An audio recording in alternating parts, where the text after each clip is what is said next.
போச்சம்பள்ளியில் operation Sindoor வெற்றி விழா. கிருஷ்ணகிரி மாவட்டம் போச்சம்பள்ளியில் ஆபரேஷன் சிந்தூர் வெற்றியை பாரதிய ஜனதா கட்சியினர் கொண்டாடினர். கிருஷ்ணகிரி மாவட்ட துணைத் தலைவர் சுந்தரமூர்த்தி தலைமையில் நடைபெற்ற இவ்வெற்றி விழாவை கிருஷ்ணகிரி கிழக்கு மாவட்ட தலைவர் கவியரசு கொடியசைத்து துவக்கி வைத்தார். போச்சம்பள்ளி வட்டாட்சியர் அலுவலகத்தில் இருந்து 4 வழிச்சாலை வழியாக பேருந்து நிலையம் வரை சென்று பின்னர் பாளைதோட்டம் சந்திப்பு சாலை வரை சுமார் 2 கிலோமீட்டர் தூரத்திற்கு ஊர்வலம் நடைபெற்றது. ஆண்கள் பெண்கள் என 200க்கும் மேற்பட்டோர் இப்பேரணியில் கலந்து கொண்டனர். பேரணியின் முடிவில் ஆபரேஷன் சிந்தூரில் உயிர் நீத்த வீரர்களுக்கு மெழுகுவர்த்தி ஏந்திமான அஞ்சலி செலுத்தப்பட்டது.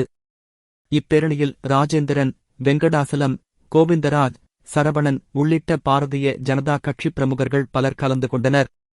போச்சம்பள்ளி போலீசார் பாதுகாப்பு பணியில் ஈடுபட்டனர்.